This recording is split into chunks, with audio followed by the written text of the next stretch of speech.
Greetings, this is James Gilliland. I'm your host. I've got a couple announcements before we start this show. I wanted to let people know about the Transformation Celebration, and that's Friday, June 28th through Monday, July 1st. And we're going to have Neil Kramer, Spencer Barclay, Laura Eisenhower, Joel Garbon, and Itasha, James Gilliland. I know that guy. And Mark Peebler and Victoria Liljenquist. And we're going to have special music with Anahata, Sacred Sound Current, Bitterroot, and Star Nation. So come and explore ancient and modern spirituality, group mandala yoga, natural phenomenon, philosophy, sovereign law, free energy technology, UFOs, Native American wisdom, traditions, energetic healing, and more.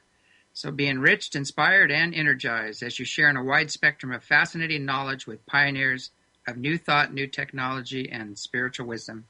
But anyway, that's coming up. So remember, it's June 28th to July 1st, and it's our big conference, and we always have major ships coming over. And Jon Kelly is actually one of our speakers at the conference, and so we want to bring him on the show. So, Jon, are you with us? Looks like we're still trying to get Jon Kelly on the show. I'm going to go ahead and we're having trouble picking Jon up. I think he keeps dropping off, but we'll see what happens here. But I wanted to talk a little bit about what's been happening up here. Last night was the most phenomenal sky watch I've seen in a while. We had one big ship after another come in, and then power up and do amazing displays with other ones zipping around, coming from every direction, coming at different speeds, doing their side slipping moves, and all kinds of crazy things going on. So it was pretty amazing last night. And on top of that, we were blessed with the Aurora Borealis, and I think we might have that again tonight. So we had an amazing group here, had a wonderful campfire, and went out and did a sky watch and brought out the night vision goggles and the infrared spotlight, got to watch the orbs flying around the field in real time. And it was quite an evening, a lot of real high energy, and a lot of people had their minds blown here, as usual. So speaking of blowing minds, I'm hoping we got Jon on the show. Jon, are you with us yet? Hey, James, can you hear me now?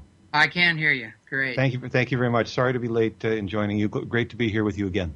Oh, it's perfect timing as always. I had a few announcements I had to make. But, hey, great to have you on the show. You know what? I wish you were here last night because you've got the best equipment, for filming these UFOs. And it was just crazy last night. There were so many ships, and they were giving us the high five, and doing the dazzle duty and supporting all the work being done here. It was a real, heart-opening moment for a lot of people to actually see them firsthand.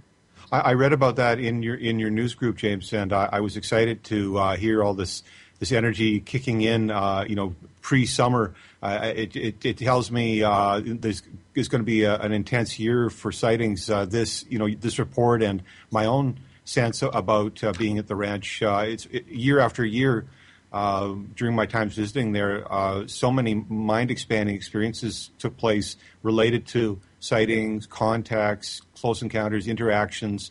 The energies of the people on the ground and the beings up in the sky and coming in close around us. All of it was profound and memorable. And so when I hear you report, in some ways I'm going, yeah, they're back, and we're going to be back together again, sharing those experiences. So I'm really looking forward to that. I know we've got a couple encounters coming up here. I know we've got some news crews and some TV crews coming up that will be doing some joint work, I hope. I don't know if that's been nailed down yet, but and we've also got the conference where you'll be actually sharing some of your technology for capturing, these ships on video. Yeah, I think that one of the facets of exploring the UFO and ET contact phenomena relates to getting involved with some night vision equipment, because, of course, night vision expands the range of our senses. It allows us to, in a physical way, to see the unseen. Just before we start to talk about people's inner powers, of clairvoyance and intuition, an instrument like a night vision device allows people to see beyond the visible spectrum of light into longer wavelengths that are not normally visible to the human eye. And with this instrumentation, we start to enter into a sort of an archetype or a symbolic world where we are seeing the unseen or the hidden. When people talk about the idea of the occult, Like in terms of the idea of occult powers, occult means hidden, something that is not normally seen. So to see beyond the obvious, requires a powerful mind.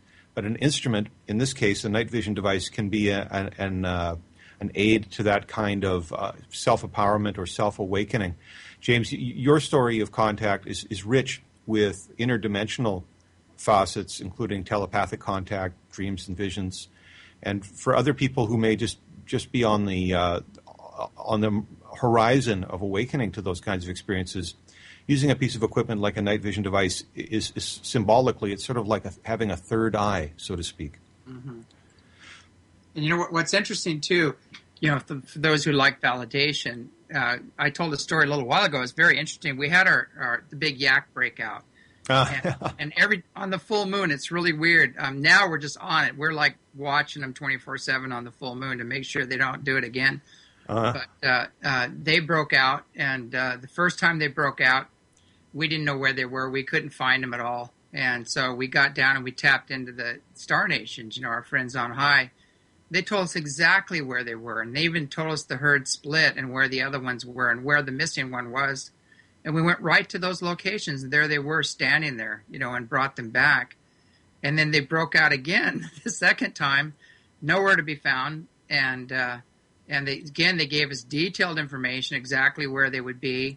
And we got in the car and drove over there, and it's right exactly where they were, So, and these are in totally different places. It's pretty interesting watching how this information is validated. And then on top of that, I think one of the best ones was Mel Fabregas, when he came here, sat in on a session where we had contact and we're communing with the higher dimensional beings. And, he found out who his guide was and who was working with him, and a lot of high fives on the work he's doing. They're very much inspiring it. And then he went to another place, I believe it was in Sedona, Arizona, to another group.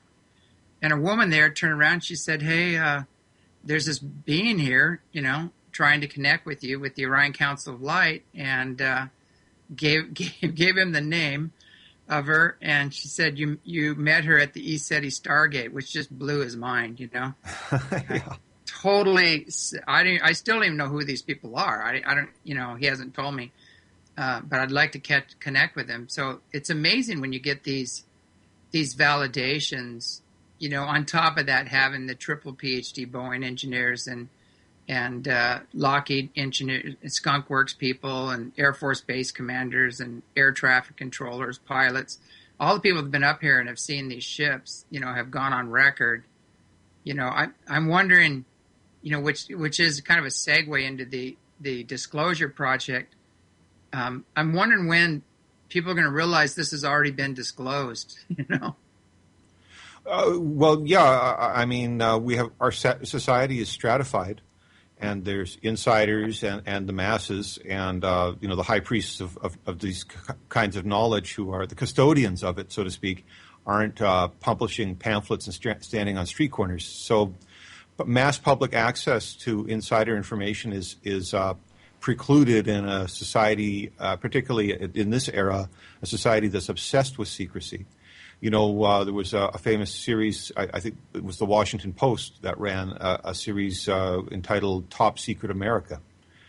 And this was characterizing the state of the nation in which, during a period of severe unemployment, government-sponsored employment had all shifted into massing up the intelligence agencies, in which at that time they cited 750,000 people employed in these various agencies such as the NSA.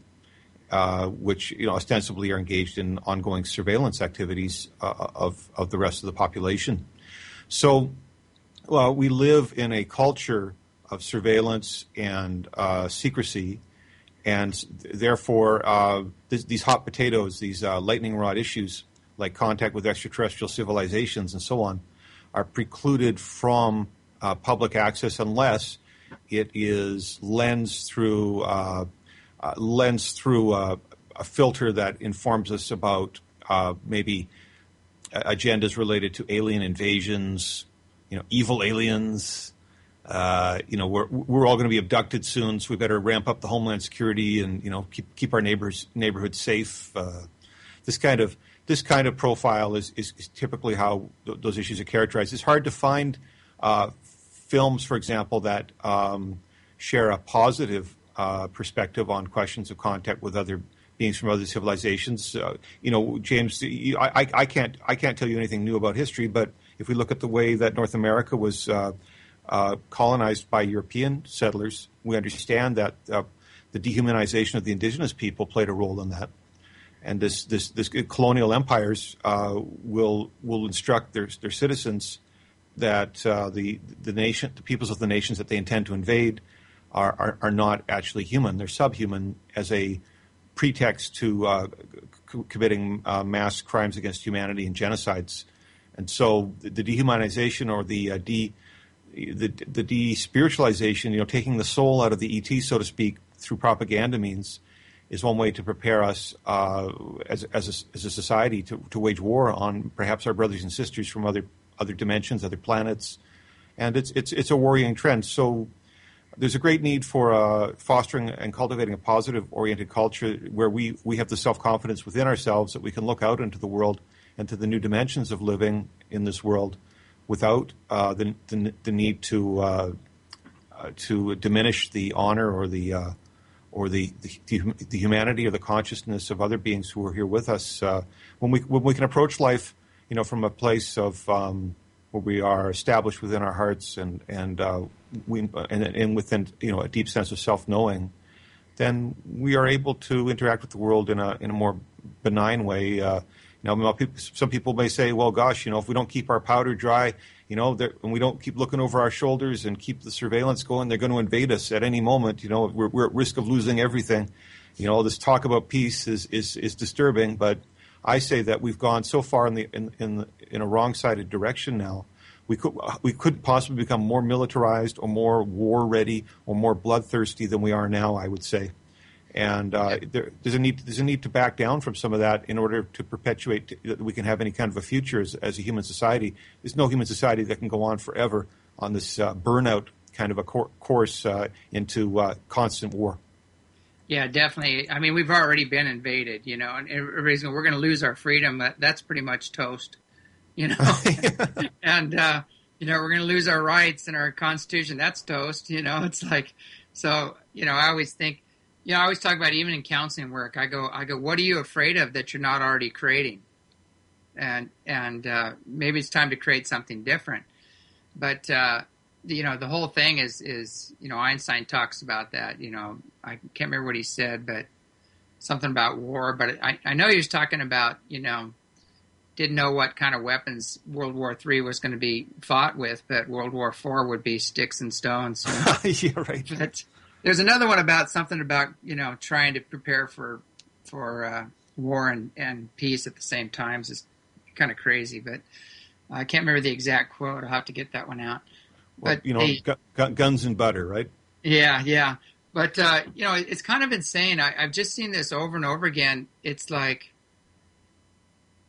everything is so backwards, and I don't want to beat this. It's like beating a dead horse, but everything is backwards. The Department of Defense is the Department of Offense. The Environmental, Protection Agency has sold us down the river. The FDA, everything is there to support the corporations, which are totally poisoning us and dumbing us down and everything else. So, I mean, all these things are totally backwards right now, and that was a prophecy, Ezekiel brought through back in the 82. He said all of your agencies are going to be doing the opposite of what they're created to do, and we are seeing that right now. But, one thing about intelligence, whether it be military intelligence or whatever, my question is, how intelligent is it to fire upon a ship with beings that are either coming, through the dimensions to come here, or they're transversing light years to get here, and we're going to shoot at them with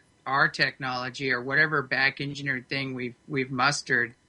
I'm just trying to figure out how intelligent is that. Yeah, it seems like we're operating sort of from an animal level of psychology rather than some kind of a wisdom guided perspective. Not being a member of any military service, I can't really speak for the decision-making processes that go on in those institutions, but of course they have the majority of the weapons. And it's not uncommon that we will encounter stories or testimony from witnesses and civilian, members of the public. I have heard reports from the Mount Shasta area about a missile pursuing a UFO in flight over the I-5 highway that was seen by a number of people, and that there was some kind of intervention where the missile was sidetracked to crash into the side of the mountain, and the ETs went off to do their business.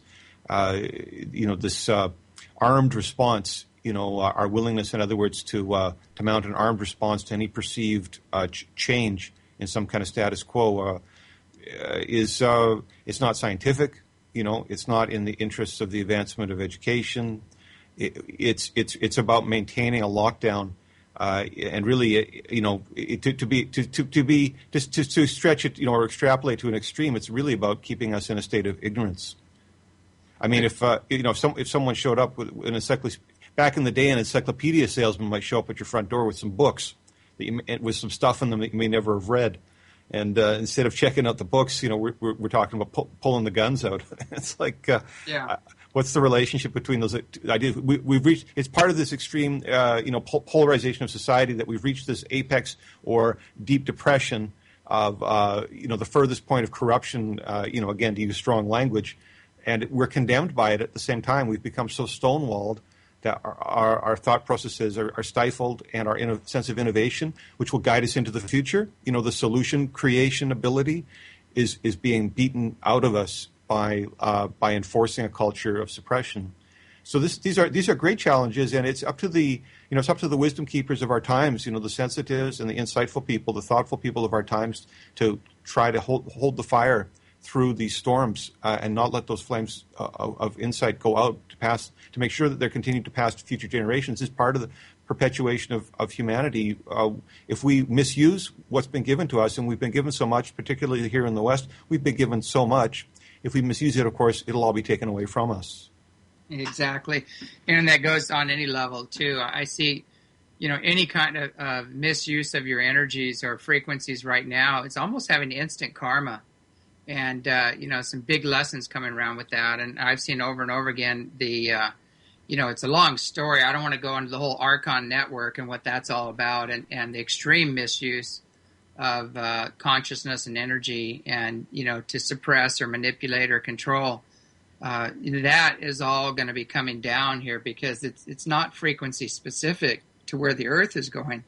So all of this cover up and this suppression and this steering of information, and down these rat holes and compartmentalizing them again is all going to blow up. And I'm seeing now that it is. It's all starting to be exposed. And there's crazy stuff on the internet right now. I'm seeing all kinds of, reptilian beings, people decloaking, it's crazy stuff where it's being captured on video over and over again. And I think as the veils come down and the more energy comes in, it is that nothing's going to be hidden. So people's true character, in other words, as we approach perhaps a crisis point in society, the true character of individuals is emerging as a process of nature, as a process of natural selection. People's innermost thoughts and feelings are coming to the surface. What was secret in the past is now coming to the surface. And our sense, for some of us, perhaps this is an awakening and even a shock. And for others who are perhaps more reflective, it's a sense of the inevitable. And maybe, we foresaw some of these changes, like you were saying before in your book. You had written about social transformation, mm-hmm. and you had charted a course in life to position yourself in a way where you could help to steer the most people through. When we're in a crisis, it's very difficult to think clearly, and to have any kind of good planning. The worst time to try to get your act together is in the middle of a crisis. It's better to have some. So if people, in other words, are in need of direction, those who were able to foresee and to plan are better positioned to help steer that population to success, because left to our own madness will prevail, chaos will prevail in a time of severe crisis. Yeah, this matrix that we're in now, this grid that we're in right now, it's very few people can see through it and see through to all the manipulations and the different frequencies that are playing out, with these energies, and actually see through to the patterns, that we're all carrying within ourselves that are coming up and expressing, to be healed. But it's a good thing. There's so much. I mean, we're getting slammed with one gamma ray burst after another. Solar flares, the PK index is off the charts. Major aurora borealis going on up here at the ranch right now. Mm-hmm. There's so much energy coming into the planet right now. It's a no-brainer.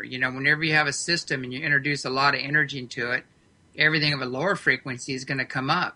And so, we just can't hold on to the old patterns, the old wounds and traumas, and the old systems, and the old way of doing things. And I'm seeing now is that all of these programs are coming up to the surface to be looked at and are being exposed, and they can't maintain themselves, like Monsanto and all these other things that have been doing extreme harm on the planet are now all being exposed for what they are. The banksters are being exposed for who they are. All the cover-ups are being uncovered. We're in the apocalypse, which is the great uncovering, and we're in the middle of it right now. Yeah, so this business of healing, on a collective scale, the collective body is healing, the collective consciousness is healing. Part of that process is about letting go, is about relinquishing our need to hang on to the past or the way things used to be or our expectations, and to be able to embrace the real and the new. Life is constantly changing. The seasons are changing. The times are changing. People are having birthdays. If we want to be a full participant in the present, in other words, we can't be harboring whatever resentments, misgivings about the past. We can't live for that past. To be present and available to live today and to be vibrant and alive, we're going to have to let go. And as a society, this could be systemic change, political systems, economic systems.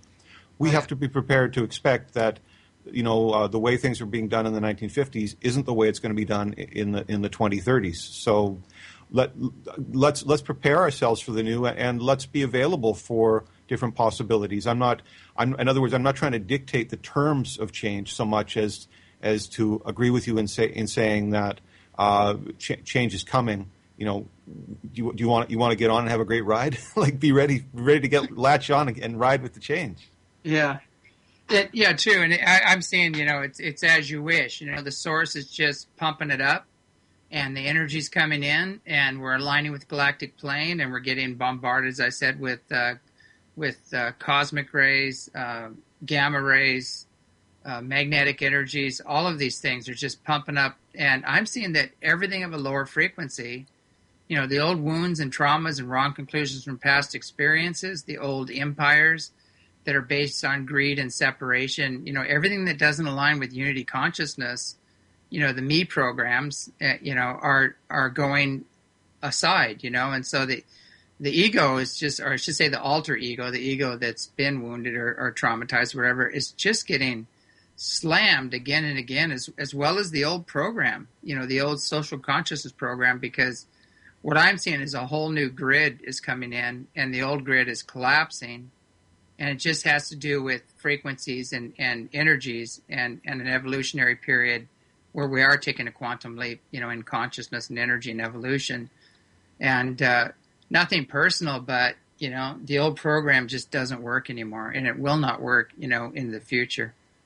Well, yeah, but to be fair, it is personal when it comes down to the number of lost jobs that some people expect will never be replaced in North America. Yeah. The jobs that have gone overseas aren't coming back in our lifetime. Are we prepared for a future that looks like that, where employment and making a living and feeding our families, it takes on an entirely different character? The strategies for living and succeeding in a society that has changed radically, people are challenged. I think today people are challenged to pioneer and try something different. for goodness sakes, economic pressure makes people do all kinds of crazy things. Hopefully, we're going to see the birth of some innovation. We'll see some new trailblazers who will come up with working opportunities that will be useful for many people. Now, when we think about currency changes, for example, a popular alternative currency that people are talking about online is called a Bitcoin. I don't know if you've looked into that, James. Yeah, I have, and barter too. I mean, we do a lot of barter up here, and I'm seeing, like you're saying, we have to create a whole new paradigm, a whole new world, and because we haven't been enslaved through dependency, and there is manufactured lack out there, and there's a reason for it, and until we find the source of it, and realize how unnatural it is, and get back into a natural way of living, we aren't going to be experiencing the abundance of nature, or the abundance of love and joy and bliss that's within us, and until we get away from that external program that's been pushed upon us through the Archon network and the social consciousness and all that stuff, we're going to continue down the same road. But I see that whole program right now is crashing. It's just falling apart. Yeah, the programs that may have served populations in the past are no longer reliable, and institutions that were intended to serve or had sworn oaths to serve in the past are no longer reliable. And this is, without putting more pressure on the wound, people need to have, it's a natural social need for people to have trust in institutions. Yeah. The police are entrusted to help maintain safe neighborhoods, for example. And if the public loses faith in the police due to perceptions of misconduct, it's bad all around. Because if there's no one fulfilling that role in a time of need, if there's no fire department who'll come and put out the fire on your house, and there's no institutions that have put in place to make up for that, then a lot of houses are going to burn down. So it's disastrous all around. Without proper steering, I think that part of the problem, and this is my more radical side, is simply that the psychology in leadership is not really developed in the most benign ways. That there's too much emphasis on, and it's in our face. There's too much sadistic tendency. There's too much bloodlust that's being satisfied at the expense of all these kind of more humanist agendas. Not to say that there aren't benefactors in all different levels of society who either give of their time, skills, or resources, but there's not enough of a critical mass to change the nature of our public profile in North America. It's a great shame upon Canada and the United States that we're still involved in torture and Gitmos and Abu Ghraibs. It's a great shame upon us and all our peoples. And this is an indication that there's a fundamental change of mind that has to occur. And if in fact people who have been entrusted with the power to make decisions about this don't get on the program and get back to realignment, get back to truth, get back to cosmic selfhood and all of these healing and integrative wavelengths, then there is no future. The dinosaurs are no longer with us, except for the pterodactyls flying over the ranch. Yeah. And neither will these sort of these old ways. Every era has its calls upon us to innovate and to adapt, and so adapting for the new will include a departure from these old poisonous means. From distributing disease-ridden blankets to the indigenous people, to spraying Agent Orange all over the forests, or exposing public populations to chemical testing, while they sleep. The kind of the nefarious programs that are done on the public budget are really have no future. There is no future. When we condemn everyone around us to die, we find that death comes knocking sooner on our door than it does on the collective. So, yeah, it seems like when you go against nature or you go against life, you end up losing yours or diminishing your own life. And I thought it was interesting one day. I was talking to this guy, and I won't say what agency he was with, and he said something that was really funny. He said, and I said, so so you're here to protect and serve and make sure that you're here to protect my rights and my safety and everything else. And he goes, hell no, I work for a corporation. you know, he goes, even though you're paying me, I don't work for you. You know, Mm-hmm. and I go, that's an eye opener, and that is the reality of things. Is that almost all of our institutions and agencies that are supposed to be working for us don't, and until we wake up to that fact that their first priority is to preserve the status quo and the corporations, and until we figure that one out, it's going to continue. But that's the big mindset that's happening right now. Is people are going, wait a second, I'm paying you. You took an oath. You work for me. You don't work for them. I'm going to hold you to that oath, and we're going to start cleaning up the consciousness here and establish our rights, which are already there. We just need to stand up for them, and we need to get back on track, and we can turn this planet around. And that's what I see. Heck with all this other nonsense going on there. There is universal law. And it doesn't matter how many statutes and other programs we write. It doesn't matter. It's like universal law is very basic. And whenever we go against it, we create karma.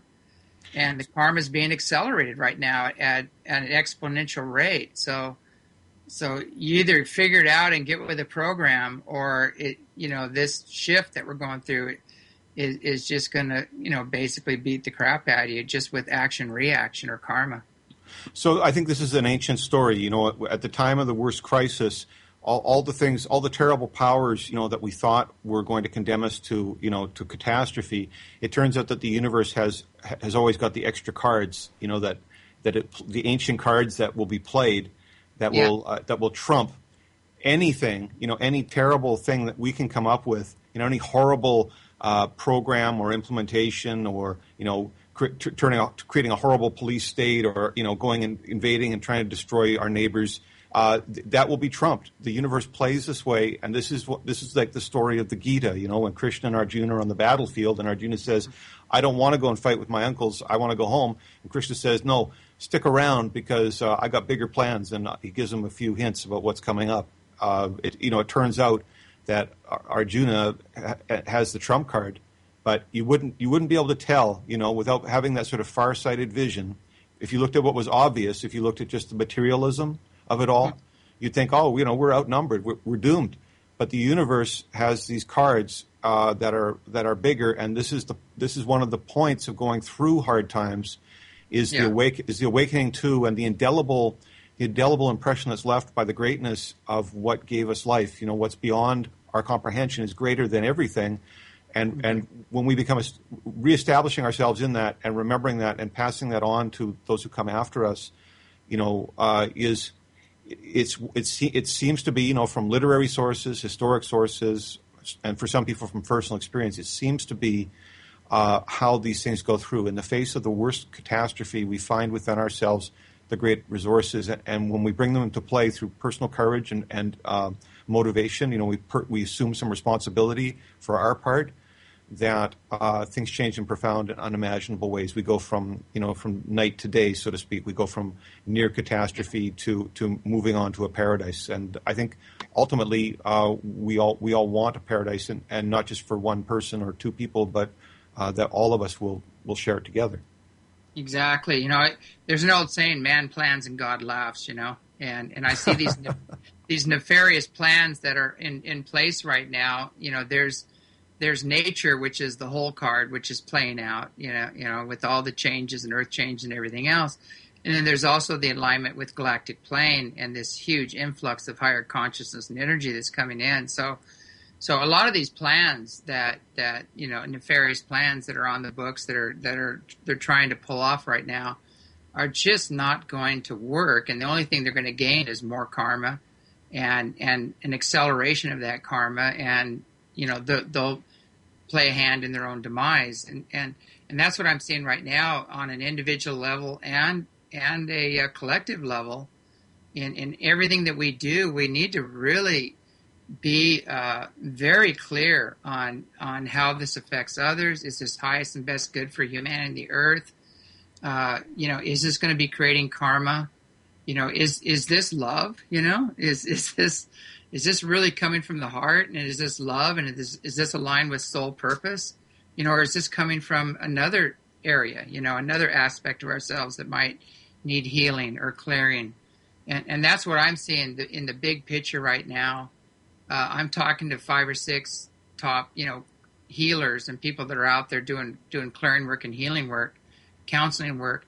They said they're inundated right now with people in crisis and people, with having one train wreck after another and relationship splitting and everything just surfacing, and it's just been one big mess after another, and they're running around, putting out fires, doing damage control. And I know that's what I've been doing in my life too. It's just been unbelievable. The counseling work is off the scale right now. And wherever I go, I won't even go into it. Something happened tonight, but I can't even talk about it. But a good case is down in Mexico. I go down to Mexico and I go, God, I just need a break. I need to just have some time, to myself, recharge, build up my batteries. And the first day I get there, I go for a walk on the beach and I go, oh man, I can finally chill out and relax.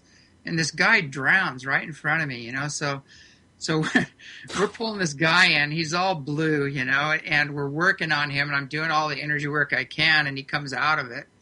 And I go, God, I'd like to talk to him later because I'm sure he had an awesome near-death experience similar to mine. But, and then I go out and then 2 days later, another guy, has to be pulled in. And so we're pulling him in. So, and then, there's all these crises happening around me while I'm down there at the beach, So it's just like, lately I've just seen it. It's like, it's never ending and it's nonstop. And a lot of the light workers are just working overtime right now. And kudos to them, give yourself a good pat on the back. And I think, I don't know how soon this is all going to end, but I've been getting some information on high that a lot of the problem children that are here in the unseen are being in the process of being removed right now. And so things are going to get a little easier. We're going to be basically just dealing with our own issues and wounds and traumas and patterns without so much of the external interference, you might say, coming from maybe some of the regenerate ETs and demonic energies or gray, whatever you want to call them, the Archon network. A lot of that's being cleared up, so it's going to be a lot easier. But we still have to do our own work and clean up our own closet, and release the past and clean up any messes we've made. So you're being called upon to help pull the people who are drowning out of the water, so to speak. I think it's very symbolic, James, not only because it ties into your personal history of your breakthrough experience in a near-death drowning, but calling upon you as a healer. You're standing on the shores of life, so to speak, helping the people who are struggling in the water. Yeah, and I'm about ready to get a whole bunch of little life rafts, and just toss them out there and say you're on your own because it is just overwhelming. And we're moving into a place of personal responsibility, basically. And we can't keep expecting external saviors to come and do our work for us, or, and it is, we're in that process right now where we've got to buck up and pull ourselves up by the bootstraps and, be accountable and responsible for what we're creating, the people and events we create in our lives, and gain the wisdom from it and move on, because it's we don't have the luxury anymore to fool around, with all, the unhealed and the low frequency mess, because the higher frequencies are coming in so strong.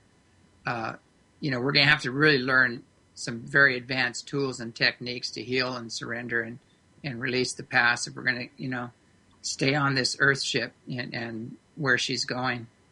So this is a time when people need to be cultivating some educational resources, to be reading good books and getting in touch with good teachers, and getting together with tools that are going to be applicable and helpful in their communities to help steer people in a positive direction, even if we're coming to a time of crisis. I took a course of action in the late 1990s to study human speech, to learn about unconscious dimensions of speech and how those unconscious dimensions could be assisting people in healing and recovery. And I spent a lot of time in clinical work and was very successful in reaching the public with that work as well. And I continue to work in this counseling area. It's not as intense a focus as it has been in previous years, but I prepared myself, in other words, to be available to help individuals who were wrestling with challenges, the demons of their own lives, so to speak. And I think that was in line with what we're talking about tonight, is about foreseeing the needs of the future and positioning ourselves to be there, to be able to play a constructive part in that future. I think I was anticipating some of that. I had a strong feeling that I needed to help people on a grassroots level, and I undertook a course of study, these speech studies. That's why my website is called yourinnervoice.com, because I'm helping people to get in touch with that inner voice in a few different ways. But, talk about educational opportunities, of course. The upcoming transformation celebration at the ranch is going to be a great place for people to network and to share it and to learn about new ideas from the different speakers. I know there'll be a number of workshops. I'm going to be leading a workshop, and I'd like, if I can, just to talk about that while I'm with you for a moment. Yeah, definitely. One of the areas of interest that I've been exploring in recent years, as we mentioned earlier on the show, is related to optics and night vision. And so I became aligned with a couple of manufacturers that I felt had produced some excellent products, particularly for infrared observation and astronomical type observation. One of the vendors, Pulsar, I've been using their Recon X550 for a number of years now at the ranch and other locations, and had excellent results. It's a really great device in the digital night vision world that can be, people can travel with it internationally without any trouble at the border, and it has great sensitivity. We can see very far and a lot of faint objects. Using it side by side with you, James, I sometimes felt like I had the best of both worlds. Not only did I have a great sky watching partner in you, but you have your excellent Gen 3 equipment as well.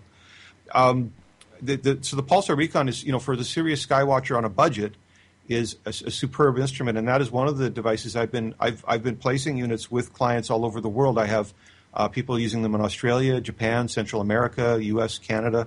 It's been very successful, and so this is one of the niche areas I've entered into. But at the ranch, not only will I have my Pulsar scope with me, I'll be bringing a new, very affordable entry-level scope. It's from a company called Firefield. It's a model. It's called the Envader, with a lot of really neat little features. And this scope is probably better more for like daylight infrared UFOs. You know how you see those videos, James, the infrared UFOs that you can't see with the naked eye during daytime?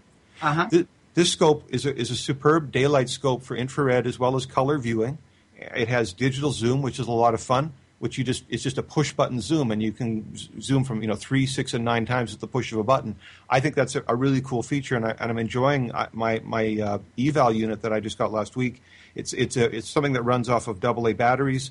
Again, it's something that will probably be useful daylight observation or in the field when we want to look at the orbs and the other entities that come around from time to time in the trees and on the grass. We've been enjoying that so much at the ranch in previous years. This will be a device that's got a superb lamp on it, so it creates a lot of light for viewing. You get a full frame. This device will be very good in the field for that as well. It's not really a starlight scope. You can see some stars, but I think it'll take a long time to, unless you have really big UFOs coming by, it'd be hard to see them. The light on the mountain phenomena, this scope can do it. If a person really wants to do the celestial observation on a budget, they'll need to look at the Pulsar Recon, like the X550 model that I use. But I'm going to be bringing these Firefield scopes to the ranch, and I'm going to be leading a workshop, which is for introduction to digital night vision, the basics of how to operate your scope, the basics of sky watching, the basics of setting intention. We'll do a little meditation, create a positive vibration to get everyone started on a good path with this type of equipment. And I'll be giving away, as a door prize, there'll be a lucky winner who will get a Firefield Envader digital night vision scope during the workshop. So I'm hoping that people who are enthusiastic about learning about using these technologies, not only for their material benefits, but also the inner developmental side, how, in other words, seeing in the dark, so to speak, is a means of awakening our own inner clairvoyance and intuition, and getting on the wavelengths where people, great sky watchers and contactees like yourself, James, enjoy the telepathic and the predictive interactions that help you to anticipate when things are going to happen. All those special things that people can develop and cultivate. Night vision could be an entry point into cultivating those inner dimensions. I'm not making this up, folks. So I'll be bringing some scopes with me. I'll be leading a workshop on getting started with night vision, And I'll be available to consult. I will have a high-end digital celestial star scope, this Pulsar Recon X550, and these entry-level Firefield Invaders with me. So I'm really hoping that enthusiasts for this type of science of observation, this science of seeing into other wavelengths, will join and participate and engage with some of these new products and ideas. Yeah, I think that's awesome. A lot of people don't realize, but a lot of the neuroscientists and physicists and things realize that you actually see with your brain, and your eyes are picking up billions of bits of information, but your brain is choosing, how much of that is useful or what's it's according to your belief system. So when people say, I'll believe it when I see it, they're actually doing things backwards. A lot of times you have to believe it before you can see it, just because of the way the brain operates. But when you look through this night vision and this other stuff, all of a sudden you go, wow, here's a mechanical device that's allowing me to see things that I didn't even know were there. And once your brain knows they're there, it goes, wait a second, if these things are all here, why can't I see it? And the next thing you know, you're seeing it because now it's a reality, the things exist. And the next thing you're seeing orbs and other dimensional beings and all of these things happening around you that you didn't even know were there before. As you say, through conditioning and some experience with a piece of equipment, the brain becomes entrained and enabled once we realize, as you said, that a lot of what's happening is really happening on the inside. A lot of perception and so on, sensing is internal. Then we become empowered through that. So it's an entrainment exercise, so to speak. It's an educational tool, not only teaching us about the different spectra of light that are in the universe and in the electromagnetic spectrum, mm-hmm. but ultimately the ultimate idea for someone like myself who spent decades meditating intensively, it's about a return back to the inner source of perception, that what is knowing.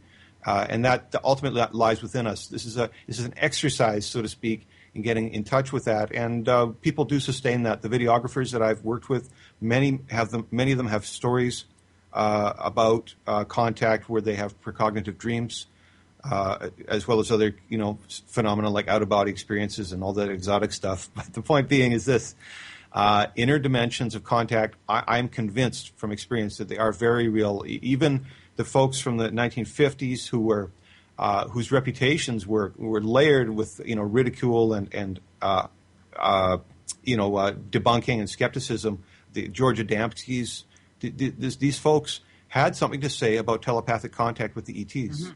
And they're documenting it too. I wanted. We had that PIP technology here was with what was his name? Oilfield. I think it's Harold Oilfield. I'm probably saying his name wrong. But he filmed, our sessions, the transpersonal release sessions. And you can see this golden energy like a tornado come into the room. And all of a sudden everybody's bodies pixelate out, turn white like light. Or pink energy if Mary's coming in or one of the other beings are coming in. There's a huge energy signature that happens. And it holds people in this frequency, the vibration, where they can heal things very quickly and gracefully. And this is all very well documented, and the technology is there now to see it. And there's another technology I saw that was amazing where they took pictures of this guy who was actually being manipulated and influenced. And you could see these like tall grays or like reptilian energies and other strange energies in his field when they used this certain technology. And the guy was being troubled and doing a lot of things that weren't very loving. They were totally out of character. And he didn't even realize it wasn't even him anymore, he didn't even know what he was doing. And he couldn't believe what he did, afterwards when it was explained to him. And he was always defending himself. And he didn't really realize what was going on until he saw this special technology and he saw the beings inside his field manipulating him. So, and that, what I always say is technology is a failure of spirituality because if we were adept, we could see these things very easily and we'd be aware of these energies playing out. But because we haven't figured it out yet, technology, again, can take us to a point where we can see these different fields of energy and what's at play. And then once we realize we can see them ourselves and feel and sense them, then we just need the tools on how to heal them and keep our own energies clear. the technology's become a starting point for, as you said, for those further explorations. We can go the distance on the powers of our minds alone, but the springboard, a starting point, can be a device. So, with Father's Day coming up, James, I invite listeners to get in touch with me if they think Dad would like the gift of night vision. I have different means to help satisfy that with the invaders, with the pulsars, and I ask people to write to me at optics@yourinnervoice.com, which is the address I used just for those consultations about night vision, optics@yourinnervoice.com. Father's Day's coming up. We're moving quickly into summer. People are thinking about camping this year. They're thinking about the wildlife that comes around on the property, like all those coyotes that we hear on the ranch and all the other, interesting beings that are there. People want to see the deer. They want to see the elk. They want to see the moose while they're camping. They want to see their way along the trail. These devices are superb for this, and they're fun. They're a lot of fun to use. Even the little Invader, maybe it's not a great star scope, but it sure is fun to use that digital zoom, James. And people will be having a wonderful demonstration of all that technology and how to use it, with your talk and your workshop here at the ranch. And I have to say, when everybody's asking me about something, some kind of technology, what's the best technology, how to film UFOs and everything else, I always shoot them your direction, because they're asking me all these details, and I go, well, you know me, I'm not a techno guy. To me, you're this great athlete of sky watching and contact, and I know for a fact, and I've seen it over and over, and it's my personal experience, that anyone who goes on the field and hangs out with you long enough, James, is going to see something, even if by their own powers they're totally in the dark, they can't see anything. They just hang out with you, and you're pointing the way, and it's like they're seeing it, and something's happening there. So you're an Olympic gold medal athlete of this type of activity. I can't think of somebody who you're a go-to person. If a person, wanted to learn just by osmosis, by being around you and sharing time with you, you are a leader in this area, and, props to you. You may not, maybe the how-to of all of it, isn't necessary, to give a great performance. You don't necessarily have to read a book about it or write a book about what you're doing, that kind of left-brained approach. You're extremely facile, and that facility is contagious. The people who hang out with you long enough, they spend time with you, the facility becomes strong within them too. So never underestimate your role in helping others to understand these things, even if it's, you're doing it your way. It doesn't have to be on their terms. They're getting a benefit just by hanging with you. Yeah, definitely. I don't do it on their terms. It pisses some people off. If they're not going to come at it with a light heart, an open mind, a loving heart, and pure intent, I really don't have time for it. And I'll play around a little bit with the debunkers and mess around with them, but I really don't have time for it. I'm really here to teach those who really want to know and have their own experience, and definitely not worship me, that this is an inner thing for them, and I'm just, a way shower. I'm helping them have their own experience. And that's what it's so important right now, is that, we were talking about it earlier, this external program is so deep that when are we going to start going on an internal program and make our own personal, God, creator, spirit connection, and realize we are multidimensional beings, and, we live on a vibration continuum, and we can go all the way to the source, if we just expand our consciousness. And that's what I'm more about, is empowering people to have their own experience and expanding consciousness, and realize that the universe is vast, it's multidimensional, and as Buddha said, that the whole universe resides within. All we need to do is go within and expand. Yeah, bring the great. All of us have this desire for contact with greatness in our lifetimes, and let's bring that more than just we all want to hang out together, but let's hang out together and be great. Let's be magnificent. With the opportunity that we have, let's not forget our cosmic potential. Let's manifest it, and we will all benefit from that. I spent a lot of time in music, James, as a young person. I played in all kinds of bands and had all kinds of teachers that I got to study under, and performance opportunities, all kinds of stuff. We were all, it was like sports for us young people, and we were always egging each other on to a greater and greater performance. This was part of the dynamic. It's like that, because not only would that person who gave the killer performance sound awesome, but I would benefit from getting to hear it. So it was like, it worked. It really worked both ways. They got to advance, and I got to advance too. That's the way to think about it. And that's the way I feel. People say, what's your greatest dream? And I said that I'm put out of a job. That everybody awakens and heals, and I'm no longer working. That's my deal, and I want them to go far beyond me. And a lot of these kids are already there. They're coming in locked and loaded. But we're coming up to the end of the hour here, so we just got a short minute left. So what's the best way for people to get in contact with you?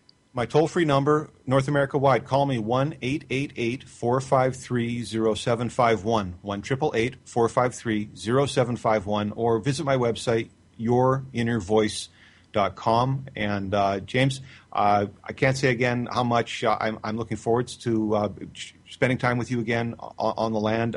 Year after year, I've had incredible experiences, and I really have a sense that there's more great energy coming in this year, and I want to be a part of that with you. Great. Yeah, I'm so looking forward to this myself. Well, again, I can't thank you so much for coming on the show, and we'll see you on June 28th. Absolutely. Look forward to it. All right.